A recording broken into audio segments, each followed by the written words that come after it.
Yeah. I'm partying like the Bruins in 1970 right now, man. Oh, my God. Late night. WEEI. Thank you so much for hanging out. What an amazing comeback from the Bruins. Down 5-3 after the second period. And you're like, okay. You gave up a 2-1 lead after the first period. They win it in overtime, 6-5. Won 6 in a row. 9-1 and 6 points clear. That's going to be key as you get towards the end of the season when you start counting. Like, for me, honestly, when I start looking at points, once someone gets to 50, then I start wondering, like, okay, who is and who isn't, right? Because I don't even think the Canadians barely sniffed 51 points last year. So they never were even close. But once teams start getting to 50 points, like, for me, it's like the race to 50, because then it gets really convoluted around 97, 100, 102. It gets interesting. So being 6 points clear now is going to be so huge down the road, because things happen in a season. I think what else is huge is that there's no McAvoy still in the lineup, and he's ahead of schedule, as we heard from Coach Montgomery earlier. So the defense is going to get better. Yeah, well, the thing is, it doesn't really get better than this, right? So, right, like when you're 9-1, this is as good as it gets.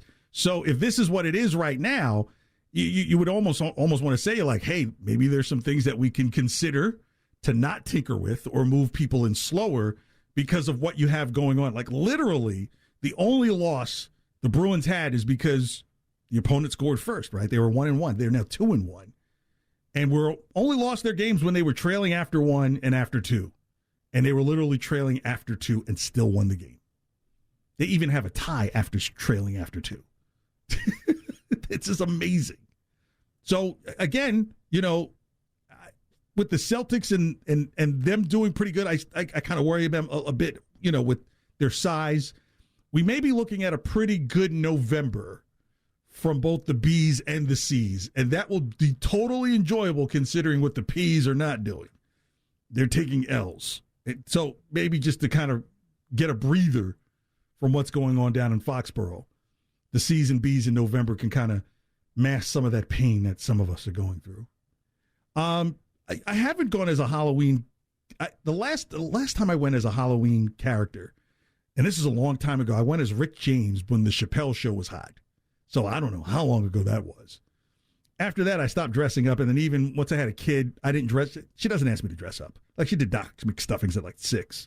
But some of these were pretty original. The Burning Orange Line train, that was good. Did you see any of those, Joe? I didn't see the Orange Line, but I did see there was a couple who dressed in unpaid parking tickets in Southie, which was kind of funny.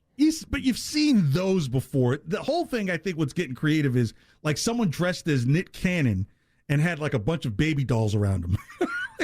That's good, like Nick Cannon and all the babies. But the best thing I saw is there's this dog outfit that turns your dog and makes it look like a huge tarantula spider, and you scare people. Oh, yes, I did see that, and the way it was running, it was like the fast-crawling spider. I saw that one. Let's get Sean in the Cape on the air before we get out of here. Thanks for calling WEEI. Sean, go ahead. How you guys going? I love the show. I found myself pretty much cursing at Hampus Lindholm all night. I thought that goal at the end was just pretty sweet, but overall I was pretty disappointed with his play the entire game. Just wondering where you guys feel on him and just where he fits in the rest of the season. Enjoy the show. Thank you. Thanks. Yeah, if you're 9-1, there are no problems. Like, even Swayman gets it. Sit over here. But, Coach, we went to the same school. Sit over here. Sit down. So, yeah, like, if you told me that the Bruins in their first 10 would start 9-1, I'd say, Bobby Orr came back? I just did not see that, especially with an aging team. But, again, being those 6 points clear now is going to help tremendously down the road when the season continues on. Today, Massachusetts, of course, Massachusetts always got some new law that's people just go, how do I handle this? Like, it is now illegal to dump mattresses in dumpsters and textiles. And I feel like with textiles, like, what do you mean? Like shoes, clothing, backpack, sheets, towels, Halloween costumes. You cannot throw these in the trash anymore. That's crazy. You know, there's going to be a lot of women who are going to be able to catch their men cheating now because you got to take like these. Where are you going with the? I got to take it to special textiles drop box. Dig it in there, pulling out this. Those are sheets right there. Where you just couldn't throw this stuff out. You can't. That is absolutely. I get it. Especially with the mattresses. But I almost thought like every mattress place, like when you buy a new bed, they just take the old one. Don't they do that? I can't remember the last time like I did buy a mattress, but I'm pretty sure it might be time to buy one. Yeah, I'm not sure how logistically that would work. Yeah, that spring in the bed is not supposed to be a marital aid tool. It's not supposed to be.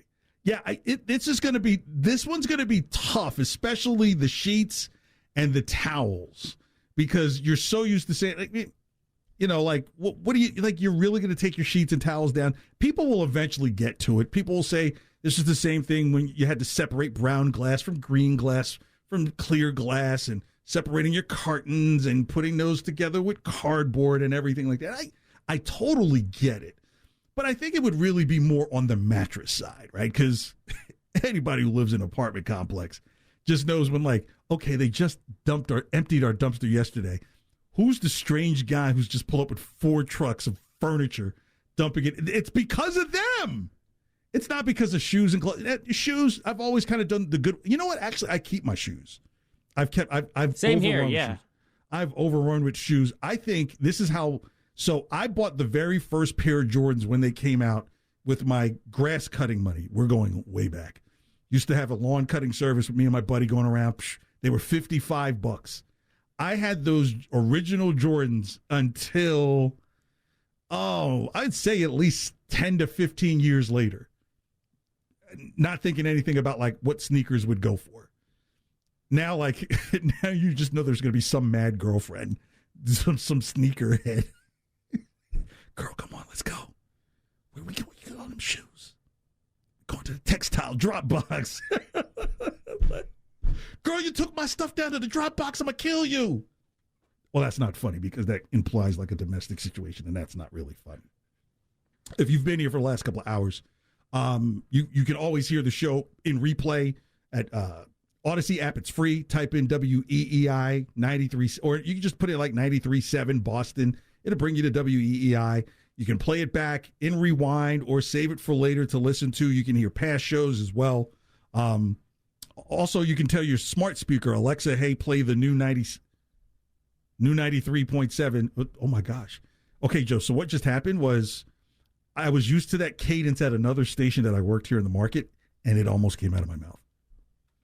So there's nothing new about 93.7. But good save, though. Good save. Good. Oh, better than Swayman. Get back over here. Sit down, son. Hey, he replaced Allmark, and he kept the shutout going, so the comeback could happen. Okay, the comeback could happen for Swayman in a contract year. It needs to start now. Joe, thank you so much for being here. You as well. Thank you for listening at Twitter, at WEEI, at KJ Carson, as well as Instagram, at KJ Carson IG. Have a wonderful Tuesday.